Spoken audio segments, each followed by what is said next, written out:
All right, ladies and gentlemen, welcome aboard. We continue with our Super Tuesday primary coverage here on Newsmax Television. I'm Steve Malzberg, and on my show, Monday through Friday, 7 p.m. Eastern, we take phone calls, and we're going to do that in just a second with you tonight at 877-NEWSMAX, 877-639-7629. I just want to give you an update. We know that Donald Trump has won Florida, he's won North Carolina, and he's won Illinois. John Kasich has won Ohio. Marco Rubio has dropped out of the race after getting trounced in Florida by Donald Trump. In Missouri, the still too close to call race, Donald Trump now has a 0.4% lead, almost a 0.5% lead, with almost all the votes counted. So we'll keep you up to date on that. If it's called before we leave the air, certainly you will know about it. And on the Democrat side, Missouri is also in play between Hillary Clinton and Bernie Sanders. That's too close to call, as is Illinois. Hillary has won Florida, North Carolina, and Ohio. That's where we are. You're all caught up. Now let's hear from you. And let's go first up to Danny from Washington, Oregon. Hello, Danny. You're on with Steve Malzberg on Newsmax Television, sir. Yeah, hello, Steve. Appreciate you very much. Thank you. It's very, very disappointing to see what happened in Ohio because I support Trump. The Republicans, they just completely self-destruct every single November. And they're the ones that are fusing, firing the fuel of all these anti-Trump protesters. The Republican establishment, they self-destruct every November. And I will not vote. I'm sitting home if they take this election away from Donald Trump and we the people. That's it. Well, Danny, I'm sure you speak for millions of people who feel the same way. And I just want to say something. Let's not fall into the trap. It was Cruz and Rubio and Kasich who blamed Donald Trump along with Hillary and Sanders and the entire media for the violence.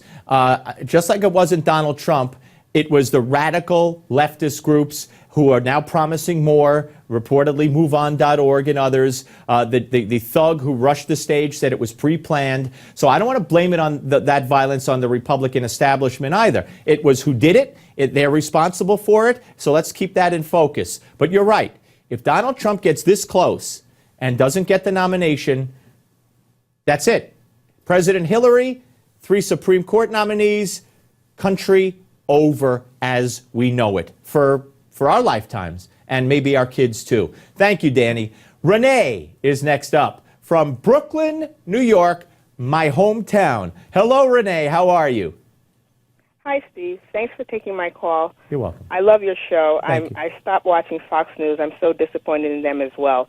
But, I'm going to vote for Donald Trump because, he's such a breath of fresh air, and he possesses so much confidence that we haven't seen in decades as far as the Republican Party is concerned. I believe that he will strengthen our nation economically, and I think he's the only person who has the guts to take on Hillary without resorting to all of the scripted rhetoric of political correctness, which has become the mandate of the Democrat Party.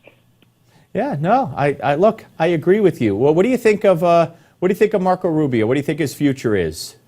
I think he's a very intelligent young man. I think he has a future in politics. He just wasn't prepared. I didn't have anything personally against him, but I just don't think this was his time. Yeah, I agree, Renee. Renee, thank you very much for the call. 877-NEWSMAX, folks, still time to call in, 877-639-7629. And again, it wasn't his time. It wasn't Scott Walker's time. It wasn't Chris Christie's time. It wasn't Senator Rand Paul's time. I mean, the list, all the 17 down to 3. 14 people, it wasn't their time. So it's not like, Rubio did a bad job. The country is different. The climate is different. The leadership has created Donald Trump. Obama, bitter, divisive. I'm watching my words. Barack Obama, who now he's saying, oh, we can't divide people. Are you kidding? That's all he does. From when he ran in 08. If they bring a knife to the fight, I'll bring a gun. And his wife said we're a downright mean nation. That was in 08. I want to know whose ass to kick. That was President Obama. The list goes on and on and on. tells Latinos they better not vote for their enemies, the Republicans. I mean, okay, back to the phones. Michael is in Oakdale, California. Hello, Michael. Welcome aboard. Steve Malzberg, you're a stalwart man. Thank you, sir. I wish we had more of you. Thank you. We need to clone you, you and Donald, but I'm Donald Trump all the way. Like you said, if he doesn't make it in, we're going down with the Titanic again. Oh, boy. That's possible, but I think it is. I never understood why Obama never wanted to have an alliance with Israel, because I don't know why they went on and said more trade over there with them. They would make a much better product. Obama, and this is a little off track, but Obama is a Muslim sympathizer. I mean, his heart lies with the Muslim cause. He looks at Israel, and he grew up looking at Israel, and everyone around him looks at Israel as an aggressor, as an imperialist country, as people who hold the Palestinians down, when in fact, with all the billions of dollars that we've given and everyone's given to the Palestinians, they should have a state like Israel has. But they spend it on themselves. Yasser Arafat's wife still lives in the best penthouse in Paris. That's where all that money went, baby. And when they got the Gaza Strip handed over to them, what did they do? Israel left philanthropists, made sure the greenhouses were kept up, and everything was great for the Palestinians to take. They destroyed it all the second they got in there, literally. So, you know, why doesn't Obama support Israel? He's a Muslim Palestinian/Palestinian supporter. I thank you for the call, though, very much. Next, Bonita from Shreveport, Louisiana. Hello, Bonita. Hello, Steve. How are you? I love your accent, Bonita. It's very pretty. Doesn't Bonita mean pretty, if I remember my Spanish? Yes, it does. There you go. Thank you. Steve, I have been a Cruz person, but I certainly will be voting for Trump if he is our nominee. And if he is our nominee, I hope he might consider Cruz for the Supreme Court justice. I would be for that, absolutely. But my question tonight is this. I was reading about the 2012 GOP convention that rules were changed, that if there was someone else to be considered, they had to have 7 states that they could guarantee. So under that, they said nobody but perhaps Trump and Cruz would qualify. I believe, Bonita, and I could be wrong, I believe they could change the rules anytime they want, and there's going to be a meeting, I don't know how soon, but soon, where they could change the rules again.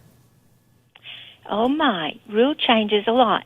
Yes, whenever they fancy it. So what good is a rule if you could keep changing the rule, you know? Not good, but most everyone here in my area is for Trump, and so I think he's going to be very successful. All right, could you see yourself, if they take it away from Trump at the convention, could you see yourself and your friends who support Trump, you supported Cruz, could you see yourself voting for Kasich? We wouldn't like to, and it would cause a lot of friction. I hear you. And a lot of the rednecks, so to speak, here are people who are, just our what's my right term? People who are like the Trump people. I say that because of my sons and people like we're hunters and fishermen and outdoorsmen, and they're just rough and rugged and say what they think. They would be very disgruntled if the convention was taken away from Trump. Hey, Bonita, thank you very much for calling, and please make sure you tell all your friends to tune in. I really appreciate it, especially, of course, Monday through Friday, 7 p.m., when I usually greet you. Let's go to Charlie from Elmira, New York. Hello, Charlie. How you doing? Good. How are you? All right. What's going on over there? I mean, Trump's winning. Well, Trump won. Hey, Trump. Come on. What's going on? Are you cheering for him or not? Am I what for him? Cheering. Cheering for him? Cheering, for Trump. Yeah. Hey. Well, I haven't endorsed anybody, Charlie, but I'll tell you this: the despicable display by the other three after the weekend violence, where they had the gall to blame it on Donald Trump, made me sick. made me sick, Charlie. So, you know, I'm not, I may not, I'll support the Republican nominee, but I'll tell you what, they should be ashamed of themselves. All right, thank you, Charlie. I appreciate that. Let's go to Garrett, who's in Dodge City, Kansas. Hello, Garrett. Yeah, that's me. Thank you very much. Yes, yeah, sir. I respect you very much. Yeah, I don't know. I just there's so much I want to talk to you. Just about. start, Garrett. Just start. Go ahead. Well, I don't know. I'm so disillusioned from A to Z on all of this. The whole process. Garrett, let me help you. Who do you support? Well, it's a conundrum. I don't know who to support because I want to believe that I have a voice in this whole mess, but I don't feel like I do at all. Well, you do. I mean, you do have a voice. You know, go get out and vote in the primary and take it from there, and just hope that, you know, that if Donald Trump either has the proper amount of delegates or comes very close, they will do the right thing and Donald Trump will be the nominee. Otherwise, you're right.